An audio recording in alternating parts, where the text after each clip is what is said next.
Welcome to the hottest real estate topics on the planet, keeping you up to date with all the creative ways to buy and sell real estate without bank qualifying, so anyone can build real income starting today. Here is another great show with Dealmaker Bill and Pete the Rookie.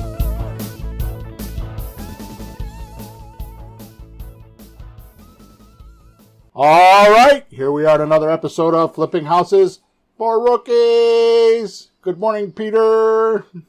Good morning, Bill, and everybody, one at a time individually. We're on podcast episode number 318, and the title of this episode is Don't Reinvent the Wheel. Great creative real estate deals leave highly profitable clues. Clues? Yeah. So I was hoping for money, but okay, we'll start with the clues. Okay. So here's the description. Most don't know this in real estate, but your job is not to buy houses or even concentrate on real estate. That's the last thing we do. Your job is to know your sellers so well that you understand their situation they are in right now, where they'd like to be, and exactly how your solutions can and will get them to their ideal scene.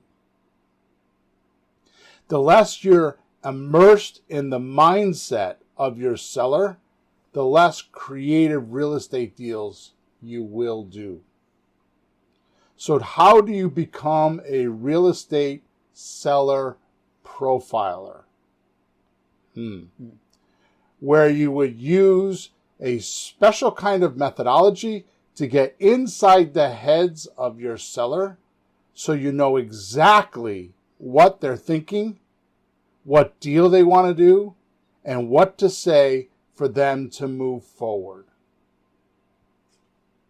Think of this like how certain law enforcement agents profile and get inside the heads and psychology of serial killers, terrorists, and other criminal masterminds.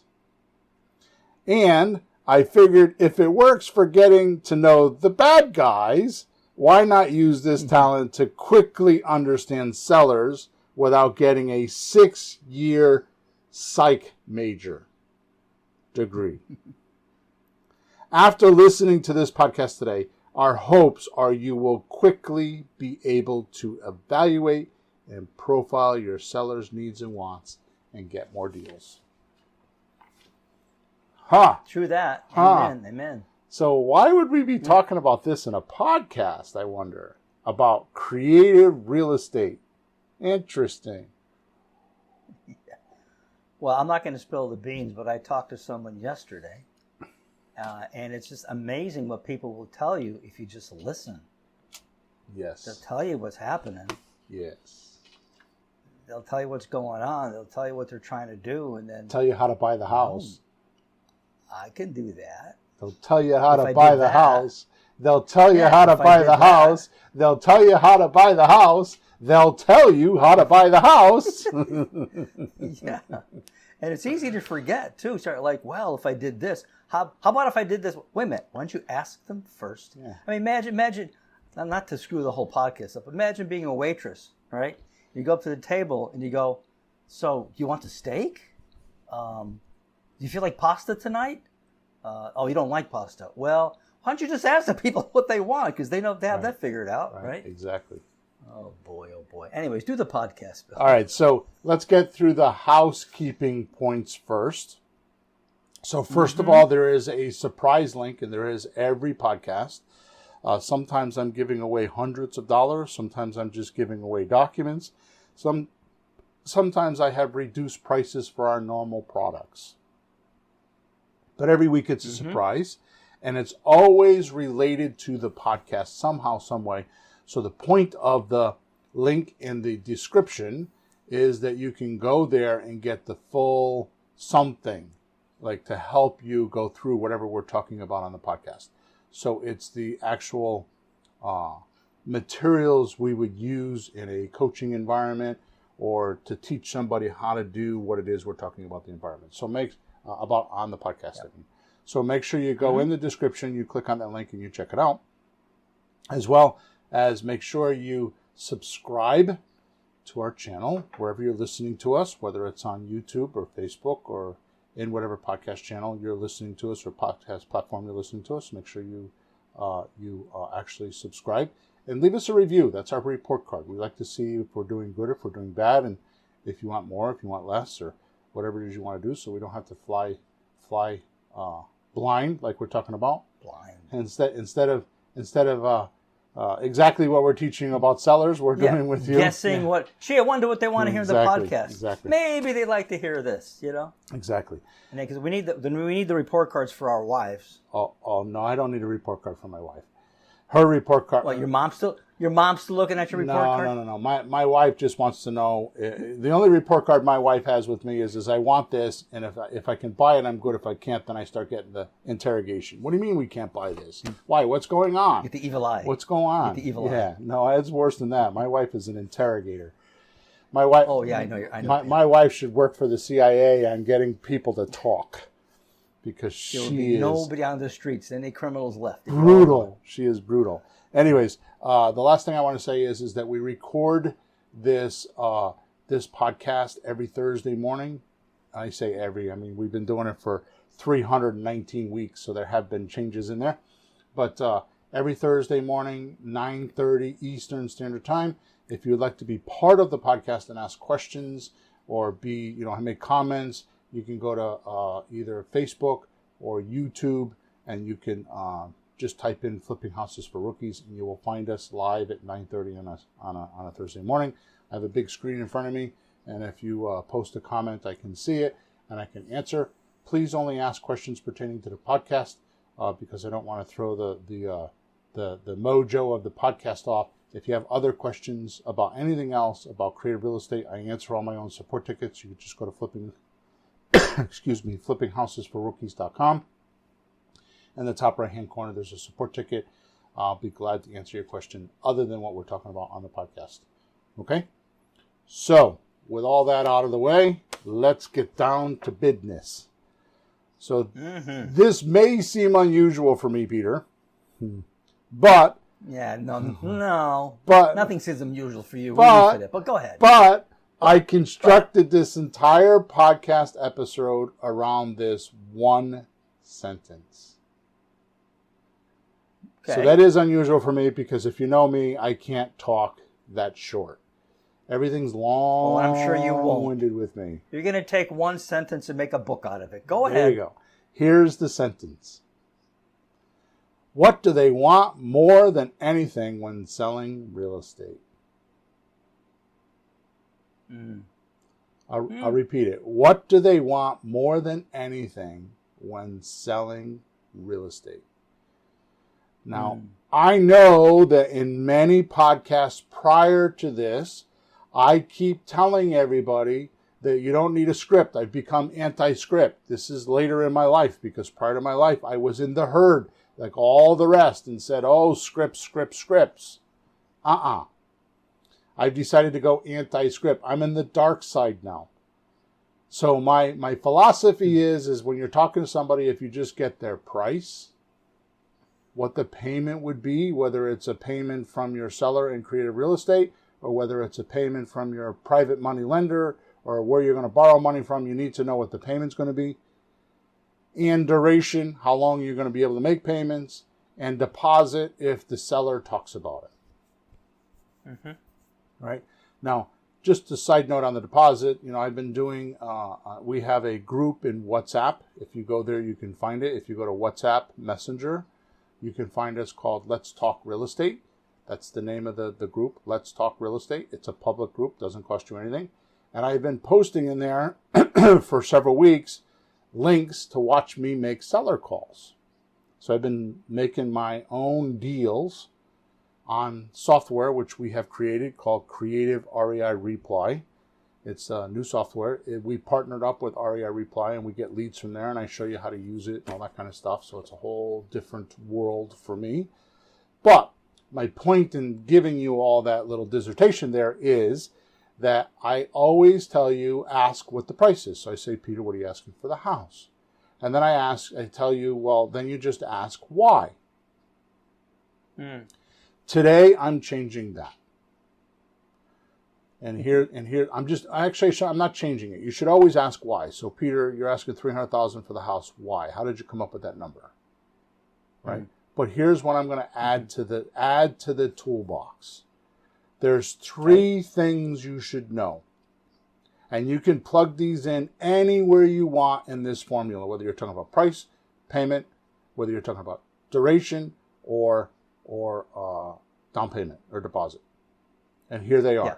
So, first of all, realize the purpose of the entire call or the entire transaction. If you just do this and never lose focus, if you have a one-track mind and do not get disturbed or distracted or derailed from what do they want more than anything when selling real estate. And then you need to figure out when your whys are in each section, what are the seller's biggest desires? Also figure out what are their fears. And then figure out what are their objections to my ideas or strategies. That's good. So I'll wait for you because I know you're looking around for your paper and pencil. You want to get it and I'll wait? I think I would. Yeah, keep going. I'm going to do that. Because you want to find out what they want, what they don't want, and what they're worried about working with us. Right. It's a little bit more than what they want and what they don't want. It's what are their big desires. Because realize this, when you sell a house, it is not like, oh, I'm going to take my couch that's in my basement and I'm going to put it on Marketplace and I'm going to get rid of it. I'm going to sell it for $10 or give it away for free or get $200 for it. And you're going to put it on Marketplace in Facebook. Okay? Mm-hmm. So often within an hour or two, the couch is gone. It's over. It's finished. Right. You have couch gone. You have money if you ask for it. Start, change, stop, cycle ended. Nice and easy. Right? A house is not this way. It takes months worth of work. It takes months. Even with us, it could take weeks if we do all the work. Yep. But if you're not hooked up to somebody like us, then it could take months and months and months. So what is that desire to make them go through months worth of work to get what they want? That's huge, right?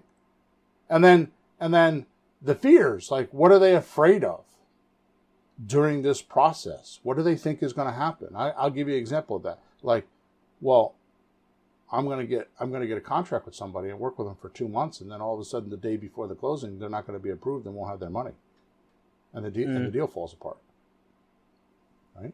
Yeah. And then what are their objections to my ideas or my offer, as we call a suggestion, our suggestions, right? Our proposal, as we call it, our ideas of how we could do this, or suggestions of how we could do this, or strategies. So in this podcast, we're going to mostly talk about the third one, because the first two, I think, is kind of easy to figure out, because you could almost say, my question is when you sell this property, what were you expecting to walk away with? How much money were you expecting to walk away with? What did the check say? Or if you sell this property, what were you expecting to happen? Or you could just say, when you sell this property, what's your biggest desire? You just ask that question, right? Or what are you most nervous about? Or what do you think the hurdles are when selling this property? Or what obstacles do you have? Or what do you think is gonna come back and hit you? Right? That kind of stuff, right?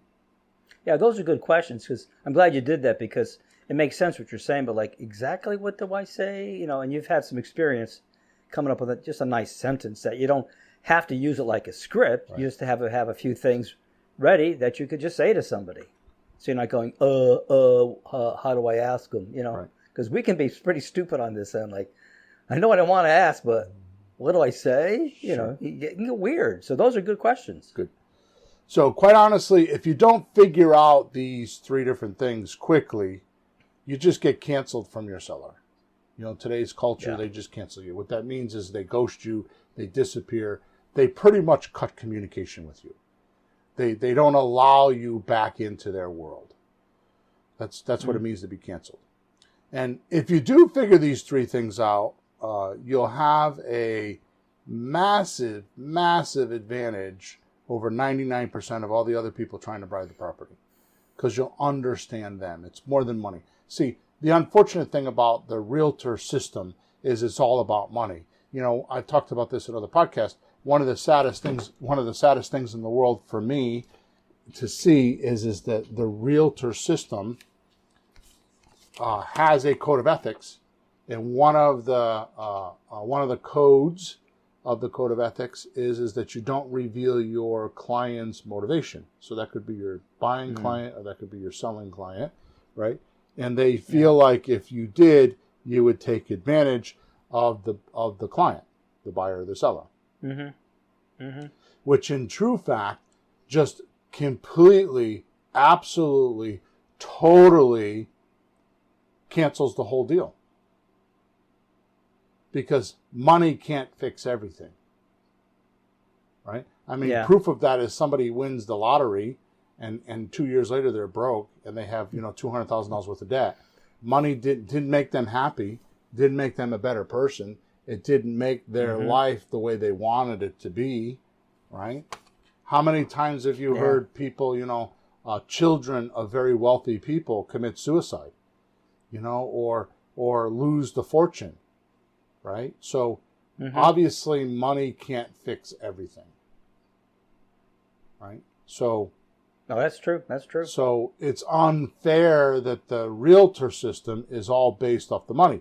And I made the statement earlier that we're really not in creative real estate. We're not in the business of buying and selling real estate. And the comment that I've made many times before, which is kind of a joke, but it's not, is I've never been to a closing. I've been to hundreds of closings. And I've never been to a closing that the house signs the documents. It's always the person, right? So technically, although others don't like me to say this, especially one of my coaches doesn't like me to say this at all,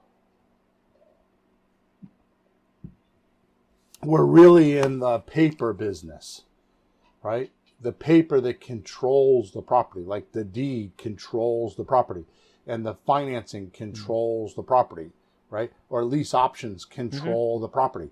So we're really in the paper business, and real estate is the byproduct, because people want the real estate, so they have to generate the paperwork to get the property.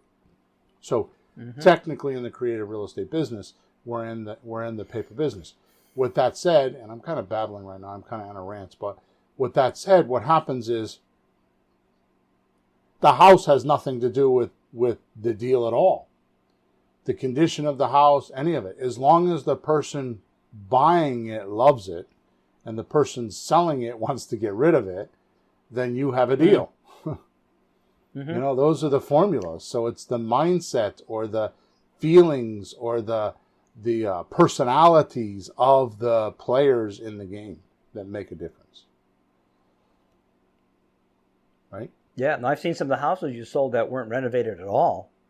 And the people are very happy to have it because they didn't have one, They're renting, and they couldn't buy a house right now. So like a lease option, rent to own, was perfect for them. They didn't care about the house. Right. People say to me, you want to come see the houses? Well, let's talk about like what you're trying to do first. I mean, how much do you want, and like, when do you want to sell, and why you're selling, and if the situation doesn't work, if the numbers don't work, why am I looking at the house? Right. And our system, we do texting first, or direct mail, some sort of an outflow, and we're fishing. We're doing what fishermen call throwing chum in the water. Throwing chum in the water means you're just throwing bits of bait in the water, and you're trying to hyperactivate the fish. And then what you do is you throw your bait down in there with a hook on it, and there's so much of the other bait that they just don't think about it. They eat it, and they're on the hook, right? So that's kind of like how it is. So what happens is we either send out direct mail or send out some sort of a marketing message and they call us back, or we text them. That's called the contact point. And then from there, we do an opening call, and all the opening call does is pre-qualify them for, are they willing to take monthly payments or take a discount? If they're willing to discuss that, and you don't interrogate them at the opening call, you just want to know if you'd be interested in hearing those suggestions or offers.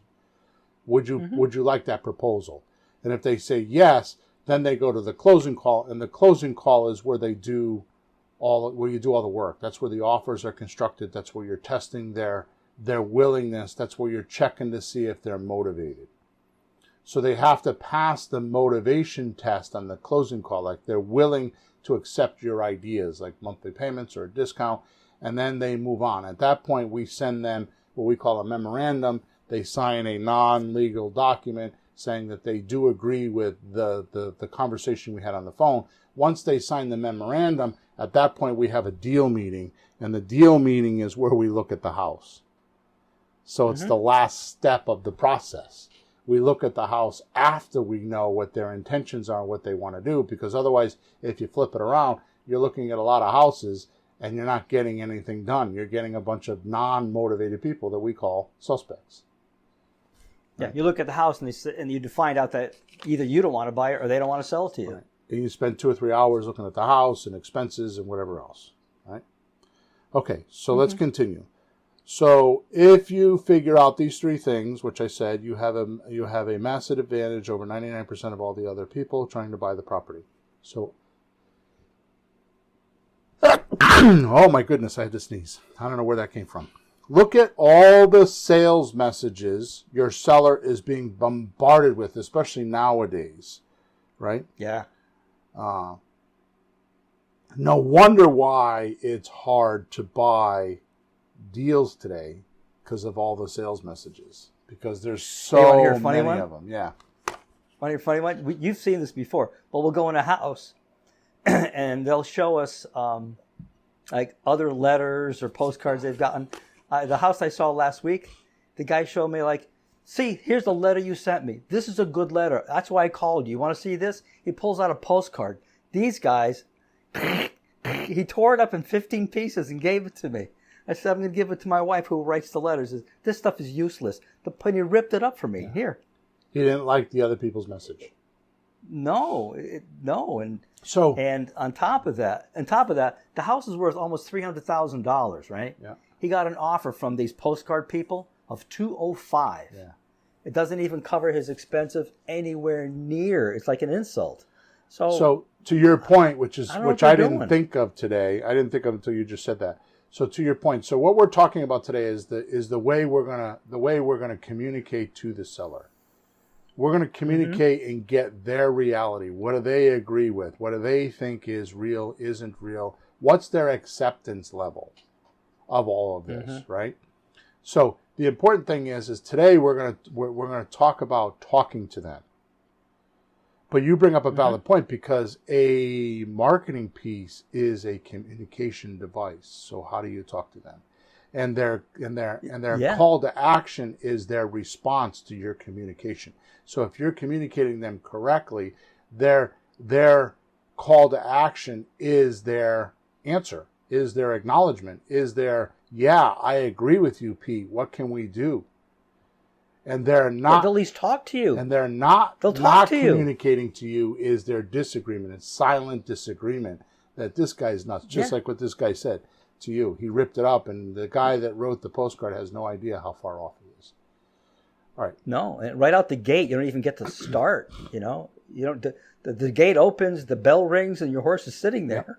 All right. So it's quite remarkable. So let's face the truth. If you're not rich with creative real estate, it's because your words are not rich. Wow. What else could it be? I mean, you should be offering good customer service. Your customer service isn't shoddy, right? You're not giving low quality offers. You're studying like mad with me and whoever else. You're paying for courses. You're learning how to give offers, right? You're not being scammy, right? I'm assuming, well, maybe you are. Are you lazy? I don't think so. Are you uncaring? Do you not care about the person? I don't think that's the problem. Then why don't you have more creative real estate deals? I mean, if you have good customer service, you're giving a quality offer, you're not being scammy, you're working hard, and you're caring about your sellers and your buyers, then why don't you have more creative real estate deals? And the answer is... So here's the problem you face. Organized thought and words are rare when giving creative real estate offers. People shoot, as we call, from the lip. Like shoot from the hip. Like a gunman shoots from the hip. He's got bad aim. It just, the bullet just goes wherever. He doesn't have control of his gun, right? So shoot from the lip means the same thing. You're just shooting. It's tongue-in-cheek. It's a quick response. You didn't think about the ripple in the water you're going to create on the other end of the lake when you threw the pebble in, right? You just made a comment to look cool or not be embarrassed, right? And most deny the correct questions to ask sellers because they themselves feel like it's too intrusive. Or the biggest problem that I have, the biggest problem I have with my coaching students is coaching clients, is teaching them how to invade the personal privacy of the seller. Because some people don't like conflict, and some people are like, for a lack of words, I don't really mean this, but they're too liberal. They're too, they feel like that's not fair, and you're like bullying the person, right? And that's Bill's personality. I would never say it that way. And they change those organized thoughts and words, and they don't get the effect that we get because they themselves don't feel like they should give that question or invade the person's social veneer. Like penetrate and get down to like what's really happening. And if somebody cries, they get offensive. But I can tell you, I've been in many living rooms and they cry. Why? Because it's a personal thing. I mean, if they're about ready to lose their house and they're in foreclosure, and it was because of whatever, like I'll give you a quick story that I probably shouldn't tell you, but what I'm dealing with right now, my sister, who's in Florida, and I might have to go there pretty soon because I think she's pretty ill, is in a hospital for 4 days. Oh. And dealing with, we thought it was diverticulitis, but it's something else. So the point is they kind of live on a shoestring budget. Now, she just had this on because she drives a school bus. I mean, in Florida, school bus business is a huge business. It's not like up north, right? It's a huge business. They move something like, 70,000 students a day or something like that. It's a big number, right? So my point is that she just came off of a summer vacation, and now she's in the hospital. She's not working. She doesn't get paid. And they have a house. They just bought a house. So how hard is it for somebody in that situation to get behind in a mortgage or start having monetary troubles that was not even their fault? It was just the environment. It was their surroundings that enforced on them a bad situation. And now they're stuck. And I'm not saying my sister's going to lose her house, but I'm saying that's stories like that you start hearing when you penetrate the social veneer.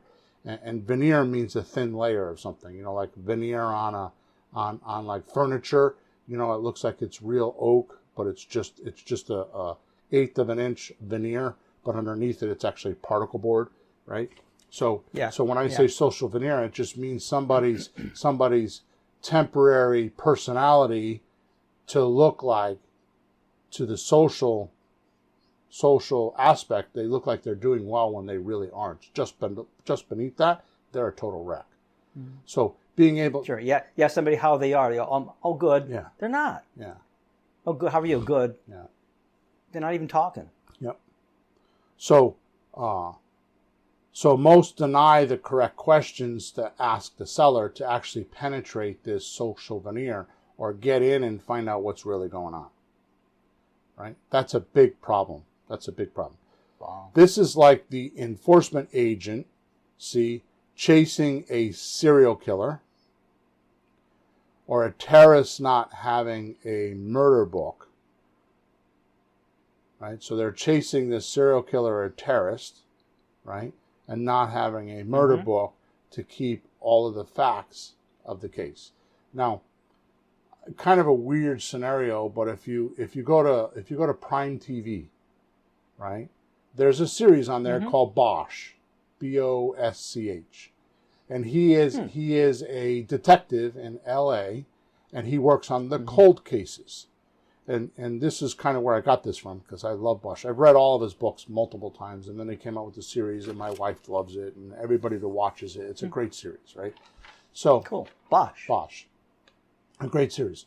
The point is that he covers cold cases. What that means is he goes into the storeroom and gets a box that has been not touched for 10 or 15 years on a murder, right? And this murder book is what the whole plot runs off of the story.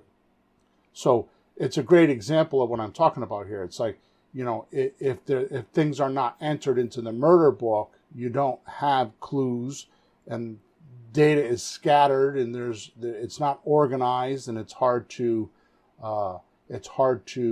actually keep track of what's going on in the transaction, right? So yep. Cashflow Johnny says, Sup, real estate freaks. Exactly. That's short for what's up. Exactly. Hey, Johnny. So, is this making sense, or am I being a little bit weird here? So, no, it's making sense. I mean, to me, it's foreign because I've been talking to people for years, and like, I had a student doing a guitar lesson. He kept touching his stomach and says, "You okay? You have some digestive issues." I'm ready to go in there. What do you need? I got digestive tonic in the room. You want to talk to my doctor? I'm ready to get in there, you know? Yeah. People tell me their life stories. Walking up the street and see my name. How you doing? Oh, I'm getting divorced. What happened? Oh, blah, blah, blah. People just tell me things. I don't know if it's my welcoming face or just, you know, I'm actually interested and willing to try to help somebody. And I like to repeat this every once in a while to our listeners.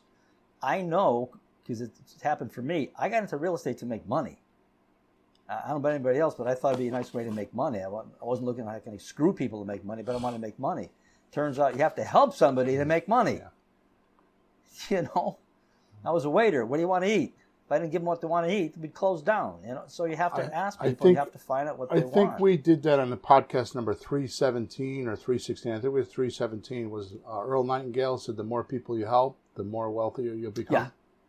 Right, remember that? I liked that. So that's indelible, of like right about here in my head. It's just stuck there. Right. But how can you argue that? Right. How can you argue that with anything? Yep. So you look, but we start off like, I want to help me. You said something like your communication or your words have to be rich, right? Yeah. Right. I want to add something. They have to be rich to the person you're talking to, not to you. Right. Because you'd be looking at, how can this be rich for me? And that doesn't help the other guy. And he walks away and you wind up there by yourself. So I have the quote. Work with the other guy. I have the quote. Got it? Zig Ziglar once said, "You can have everything you want in life if you will help enough people get what they want." Oh, that's awesome. Zig Ziglar. You will have everything you want in life if you help enough people get what they want. Hey, have you made an email on that? No, I should though. Maybe I will today. Yeah, do that. Write one because I want to keep it. Okay. Cool. Write it for me, so I'll download it and I'll have it. All right. So where do we get these clues from? So your sellers obviously will know what these clues are. They'll know what the symptom of the disease is, but they don't always know what the disease is.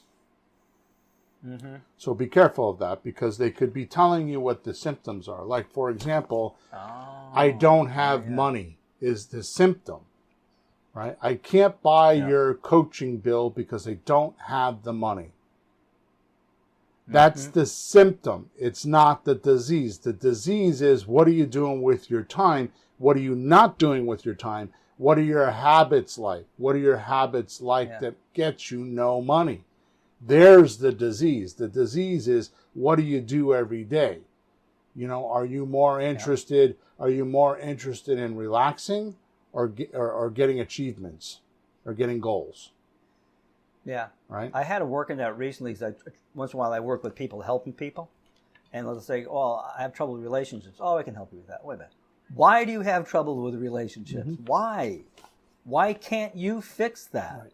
Why can't you solve that? Why can't you sell your house? Why can't you keep your house? Why? What happened? Why not? And that why, to me. And that's exactly what I was talking about at the beginning of the podcast. So you're asking the price and the payment and the duration. Yeah. So it's like, so what are they giving you just symptoms? Or are they actually giving you the true reason? There's a difference, right? Are they just giving you some fake answer, some social, like, this is the correct thing I should say? Or are they giving you the real I better thing? not tell him what I really think. Yeah. How about that? I better not tell him what I really think because you might take advantage of me. A lot of people would think you take advantage of them. Right? So the point I'm trying to make is that once you learn this, then you can actually find out what's really going on and truly help somebody. Right? So we could actually practice that just talking to people, couldn't we? Yeah. Oh, yeah. So the good. What do you want to eat? The good news is. What do you want to eat? Where do you want to go? Anything. Right. I got to keep moving here because we haven't even gotten to the meat and the potatoes of the podcast. So there's only about 12 reasons a seller won't sell to you. Mm-hmm. Those are the objections. And the good news is no one seller has all 12 concerns. Thank God. Most, or at most, each seller has maybe 2 to 4 concerns. Mm-hmm. But if you know all 12 of these, you're ahead of the game. Makes sense. So especially if your words are organized in a way to help the seller. So things like, and I'm going to give just a weird, this is not one of the objections for selling a house. It's actually from the car business. But so the guy says to me, he's sitting in my car dealership and he's looking to buy a car, right? And he says to me, I need to talk to my wife. So what do most people do with that? Okay, well, some clever people might say, well, let's call her. They think they're being clever. Mm-hmm. Right? Where what I'm saying is if you had the correct organized words, it would be something like this. Oh, okay, that makes total sense. So she's going to help you make a decision. So which part of the decision do you need help with? Is it the payment? Is it the color? Is it buying from us? Is it you have some concerns about getting the good deal and you just want to run it by her? What part of the you need help or had to have a conversation with your wife is it? Yeah. Could you say what part of this are you not sure of? Yeah. But my point is it's because you have an organized answer. And at that point, it's going to kind of disabuse or break down why he's giving you that social answer. Right? See, my point is that he's not telling the truth. Right. He's giving you an excuse. So in this particular case, it's not a true origination. It's not how he really feels. It's an excuse. Mm-hmm. Right? So my point is that in any industry, there's an average between 12 and 15 excuses or objections or stalls or resistance or whatever you want to call them, obstacles, right? And in real estate, there's about 12. So especially, by the way, every great communicator uses organized words for his or her solution. Every great communicator uses organized words for his or her solutions. Mm-hmm. Now, the bad news. You need to talk to sellers to get this profiling mastered. So one of the biggest things I have trouble with my coaching clients or my students is to get them to talk to sellers. For some reason, you can stand in a train going to the airport. You can stand in a shuttle train and be squished and have people on all sides of you, 4 people boxing you in, rubbing up against you and close to you and thinking that guy just farted, or that guy's got bad breath, or that guy's got BO because you're that close to them, but you won't talk to them. Go figure. Yep. The way you are going to get a lot of money in real estate is to talk to people. The more people you talk to, the more outflow you do, the more deals you can, the more offers you can make, the more proposals you can put out there, the more you'll do. It's just a numbers game, right? So the bad news is you have to talk to people. But today, I'm going to give you the 7 steps to master this, okay, and become a multimillionaire in creative real estate. So I'm going to tell you the 7 steps on how to do this. Not just how to talk to people. I'm going to tell you what you should do when you talk to people so you can become better than I am at it. And I'm pretty good at it, but it's only because I've talked to thousands of people. I mean, thousands, 5, 6, 7, 8,000 people. I don't even know anymore. I stopped counting at 4,000. Okay?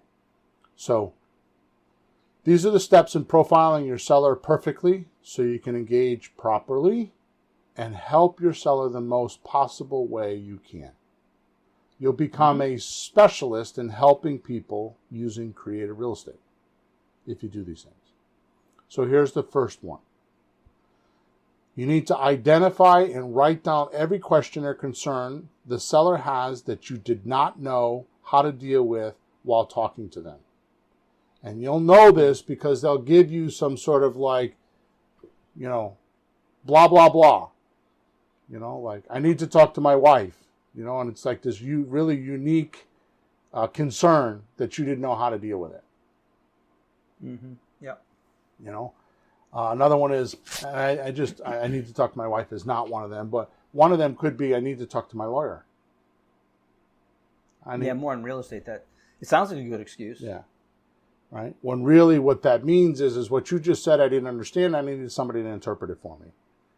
That's what it means when somebody says, I need to talk to my lawyer. I didn't understand anything you just said, and I need somebody that I trust, that I'm paying, not even that they trust them, that I'm paying, because they're registered with the Bar Association. If they do something wrong, I can go after them, to give me advice about what you just said, because I didn't understand. I need an interpreter. It's like you're speaking Italian, and I'm speaking French, and I didn't understand it. Right? So these are the roadblocks that prevent you from making a lot of deals. You must know how to best deal with these concerns. But the first thing you have to do is you have to identify, you have to notice, you have to categorize or keep track of these questions instead of just by memory. You have to notice these questions. You have to notice that, because what you'll start doing, once you go through the steps on here, you'll start realizing that almost every seller, you'll wait to hear, before you finish saying what you're saying, you're going to know they're going to ask this question. That's what happens to me. And it takes patience, because it used to be in the beginning, I would cut people off and I would talk over them. Because it's like I was trying to get everything I could say in. Now, what I realize is the seller needs to work through it in their own mind. So even though you've done this 100,000 times, you're in a new unit of time. You're in present time, right now, right here, dealing with this person that never heard of this before. And even though you've heard of it 10,000 times, you need to be patient with them while they work through it in their own mind. They have to work through the solutions that you're proposing, the pros and the cons, so they can see if they should continue dealing with you. So the first thing you need to do is you need to write down every question or concern that you need help with. Or I would just write them all down in the beginning, even if you don't need help with them. What are the concerns you're hearing? What are the questions the seller has? Right? Number 2, organize all the questions and concerns you've heard. So you've written them down. Now what do you do with them? So what I do is I put each one of these concerns, these sentences or whatever they are, on the top of a blank piece of paper. So you have one concern, one blank piece of paper. Mm-hmm. So technically you would have 12 pieces of paper. Well, you'll have more than that, but you'll start with 12 pieces of paper, right? Right. So you devote an entire page or two to each question or concern. Now they're in a notebook and they're organized. Mm-hmm. Right? So number 3, you start to write down your best responses to each question. Your best responses. Right. Because on the phone call, you're going to be like, what do I say? But a few minutes later, damn, I wish I'd said that. Or next day, like, I can say that. Or talk to me, talk to Bill, talk to somebody. What do you do when this happens? Right. So you can come up with how many responses can we get? 5, 10?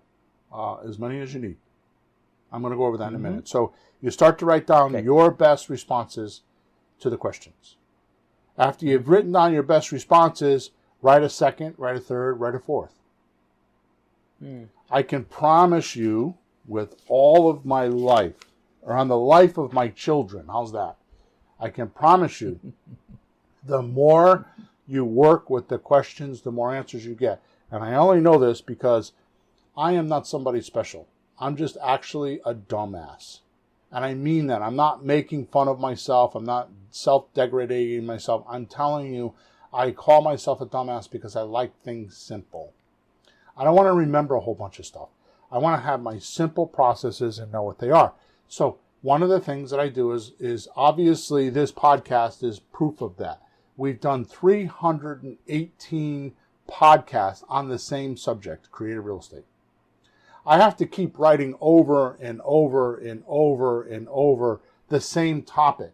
So technically, if each one of these podcasts is an hour long, we've done 318 hours of training on the same topic over and over and over again. So by virtue of me having to write a podcast every week, that, by the way, costs me 5 or 6 hours of my time for everything by the time I write it, record it, post it, and I do it all myself, right? Well, Emma helps me a little bit with the syndication, but my point is that because I've gone over the material so many times is why I'm here giving you these ideas and these rules, because I've covered the material so many times. You can never cover it enough. So you'll start to notice every time you give the answer again and again and again and again, you'll start getting better and better and better at it. And you'll start getting more. What you'll start noticing is the responses of your people that you're talking to will get better and better. That's how you're going to know whether you have good responses, because they're going to give you positive feedback. And the best positive feedback you can get when you talk to somebody is they get into action the way you want them to get into action. And they agree with you and they start doing things to help you get the solution they want and you want. That's the best test, right? Yeah, it's great when you're not chasing people, that they call you, they email you, they send you information you need, they ask questions, and they contact you. That's a great sign. And and like Peter says, that's a great litmus test. If they're calling you and chasing you, you know you've done a good job. If they're ghosting you and leaving you, then you did a bad job and you need to fix it. If not with that person, then with another person. At least don't do it again to the next person. Realize that you made a mistake and you need to fix it. All right, number 4. Generate additional quality responses, because the first responses you get are going to be okay, but they're not going to be quality. So congratulations, you've written down your best questions and your best responses. Now you need to add to the list of responses. Why? Like I just told you. Remember, your words can make you rich. I have found you will not find your best answers until you get into the 10th, 12th, 14th response. Push yourself. Really think about how you can do better and better. Right, Peter? Now, I remember when I first taught that to you some time ago, it was a big thing for you. Right? If you ever, what's that? I said, I remember when I first taught that to you a long time ago, that was a big thing for you. Yeah. Right? Well, it was interesting because a lot of people either have no solutions to a problem that they have, because this works with problems in anything. Don't just take the first thing you have in mind, like, we'll just borrow the money. you just keep looking for solution, response, and it gets better. And sometimes like 7 or 8 or whatever it is. We just did that recently. We had to do something about the 4th or 5th one. Oh, that's a good one. But one, don't give up, and don't just take the first easy way out. Right. I'll just move into my brother-in-law's basement. Like, maybe not the best way to go. Just keep looking, and you'll find better and better answers. Just challenge yourself, and the more you challenge yourself, you're right, the better solutions that you'll think of. I could tell you, my kids joke with me all the time. Because one of my, especially when they were teenagers, which they aren't anymore, they're 27, well, they're 30, 27, and Brendan turns 25 next week. Like, my youngest is 25. Holy shit! So, anyways, the point is they used to tease me when they were younger. It's like they would ask me a question, and then they would say, "Oh, Dad's not going to give us an answer. His answer is I need to sleep on it." And I don't know why, but I go to bed with a problem and I wake up in the morning with a solution 99 or 98% of the time. I'll just wake up, 3 o'clock in the morning. I keep a pad and paper next to my bed because I am a copywriter and I'll see things on TV or hear things or I'll be reading something. So it's mostly for that. But there are many times I'll wake up at 3:30 in the morning with an idea and I'll write it on the pad because I won't remember it when I wake up, and then there's a solution. Okay? Bill, you're on the right track. That's how great songs are written. Yeah? Oh, well, yeah, that's how Beatles do it. They have these little tiny tape recorders, notepads. Yeah. They wake up in the morning, they got a song in their head, and yesterday it was written like that song. Paul McCartney wakes up. So you're in the right track, man. Nice. No pun intended. You're good company. Right? I'm on the right track. No pun intended, right? On the right track. Well, we're not talking about trains. It's not even a pun. It's just no track like you're track in good company. like track of music. Like I got the right track. Oh, recorded. See, I didn't even get it. See, you're more clever than I am now. That one. Number 5, include. 5. I'm moving on. That was a bad joke. So 5, include responses for every personal type of seller you can run into. Wait, say that again. So include responses for every personality or type of seller you can run into. For example, let me give you some different ideas of personalities. Enthusiastic. Not many of those around. Cheerful. Yeah. Are they conservatism? Are they conservative? Conservative? Like a banker and a lawyer pretends to be conservative. Which, by the way, conservatism is a higher harmonic of fear. Conservatism means they're trying to hang on. They don't want to lose anything. Yeah, because they're afraid if they do. Yeah. Are they bored? Are they antagonistic? Are they in pain? How many people have we talked to where they're selling a house because they're in pain? Right? Retired. I can't do it anymore. My body. I can't paint anymore. I can't cut the grass anymore. I'm tired of going over there. How about this one? Angry. Resentful. That's another one we run into a lot. Resentful. Well, I got divorced and my husband didn't pay the mortgage for 4 months, so now we're getting repossessed, and I'm losing $50,000 because that's how much equity we have in it. So now I have to have a fire sale because my ex-husband or soon-to-be ex-husband didn't do what he was supposed to. He was being spiteful. The number one worst, Peter. The number one worst, passive aggressive. Ooh. They're hiding it. They're covert. They're hostile. They're very hostile, and they're being covert about it. Passive aggressive. It's like two-faced, pretending, but they're mean. Right. They're acting. They're making you think like they're your friend, and they aren't.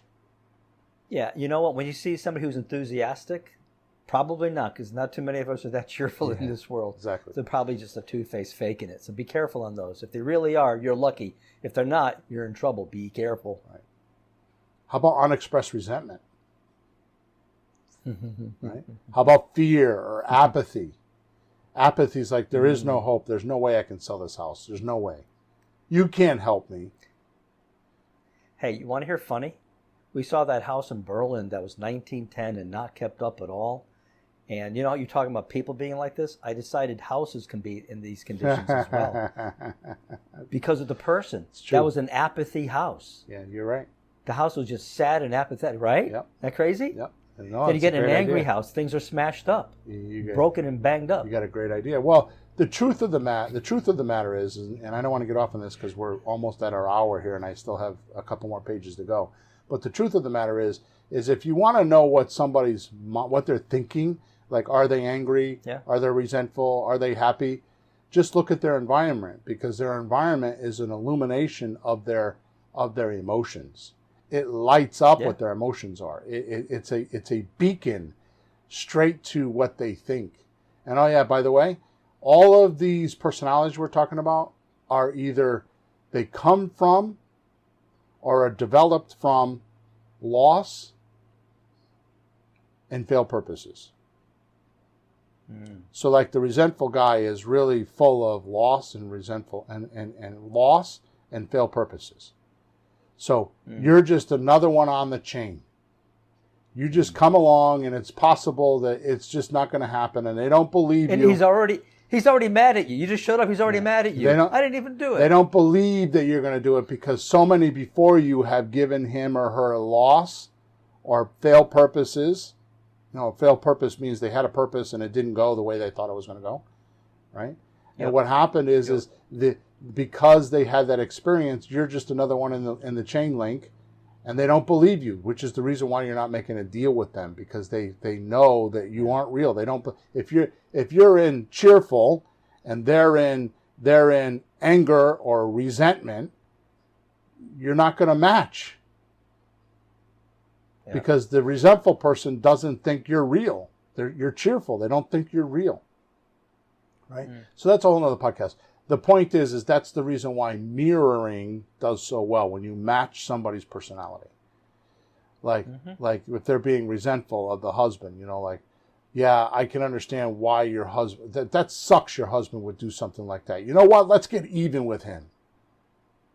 How about if we did this? You know what I mean? And you mirror them. That's why mirroring works. So, by the way, most common out of these personalities are fear, passive aggressive. I didn't talk about it earlier. Disinterest. People are disinterested.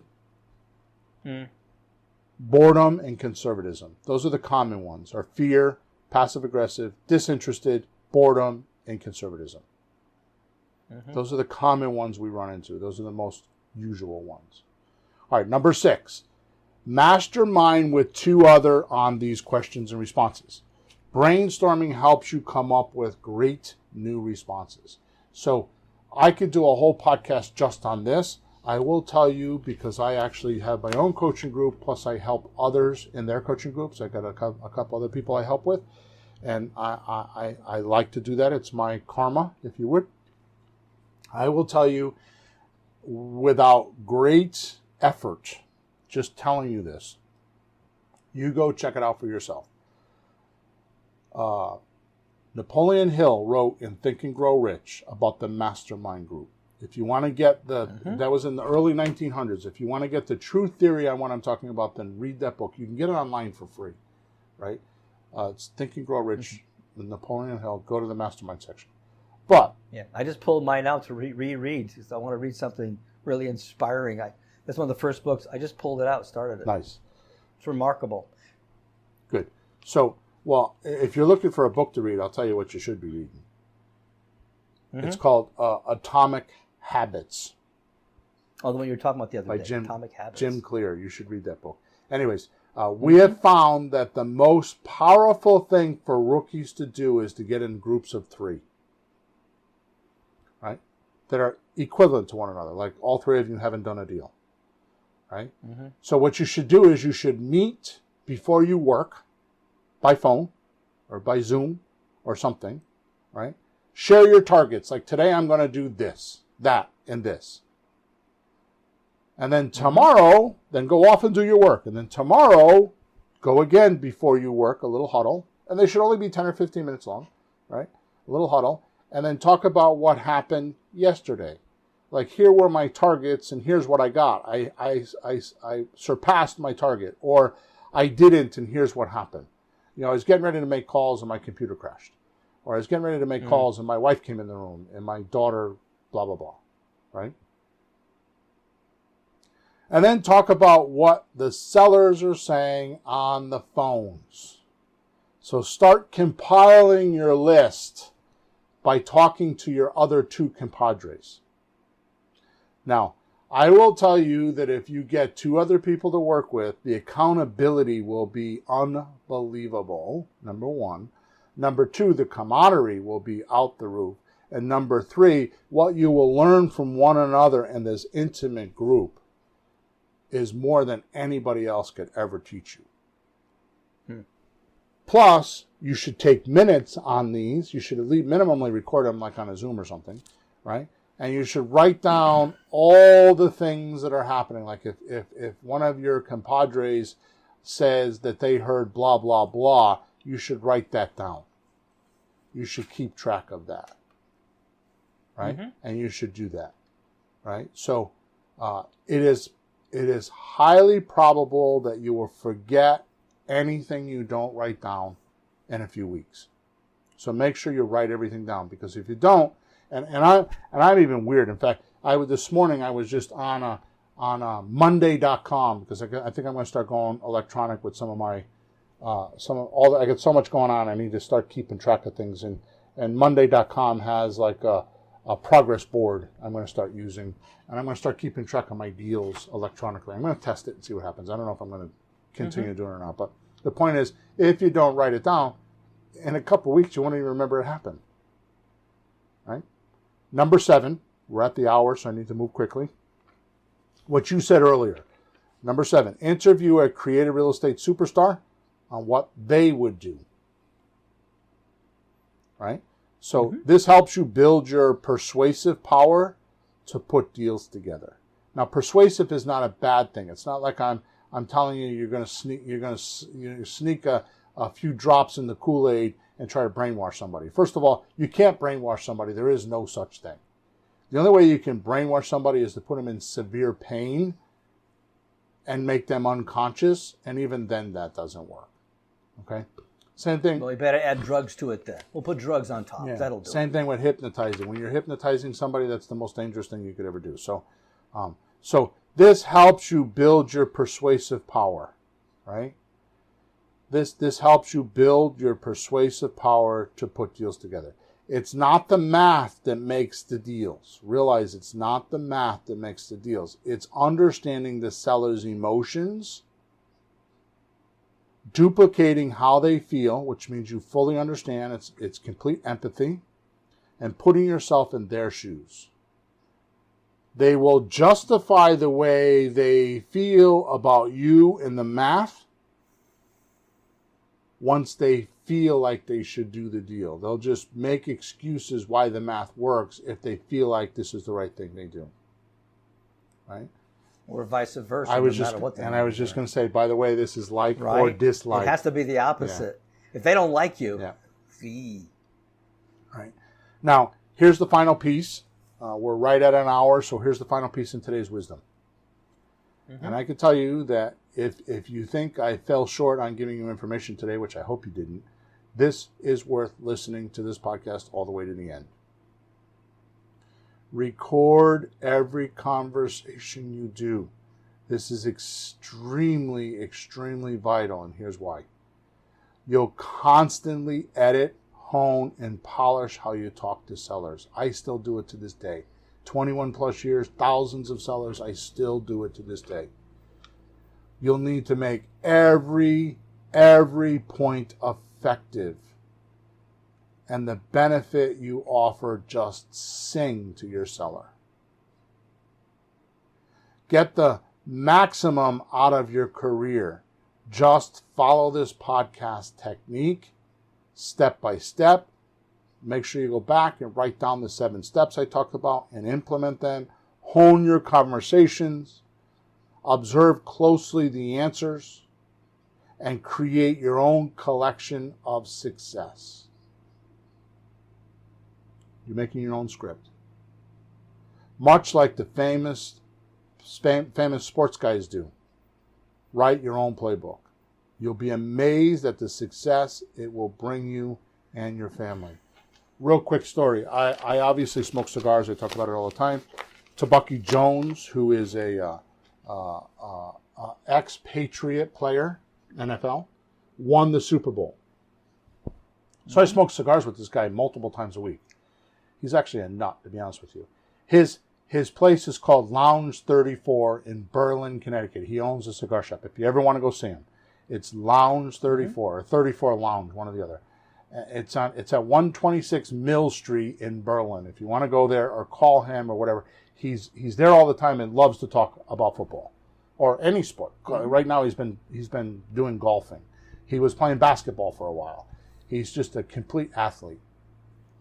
What I got out of many conversations with him, many conversations with him, two things that got him to win the Super Bowl. One, whatever team he's playing against, they watch the tapes of past games over and over and over and over and over and over again. And then number two, they go on the field and they practice their moves over and over and over again. So when it's time, when the ball gets snapped in the big Super Bowl game, it's instinct. They don't think about what they're doing. It's just instinct. And what I'm teaching you today is that exact philosophy. If you can do it over and over and over again and keep getting better and better and better and hone your skills, it becomes instinct, and then you become a millionaire. And it's work. It's a lot of work, but it's so rewarding because you can make 2-3 times what any doctor or lawyer can make. Okay? Make sure you subscribe to us. Make sure you leave us a review. Make sure you go into the description because I actually put a checklist in there on how you could do this or how you could actually get used to talking to sellers and how you can overcome the obstacles. I even have in that link special checklist on going into the house and what you look for and how you can actually practice this. Okay? With that said, we're over and out. Thanks for all your support. Thanks for listening. Thanks for the reviews. Thanks for everything you guys do for us. And we'll be at podcast number 319 next with a whole bunch of good stuff. All right? So over and out.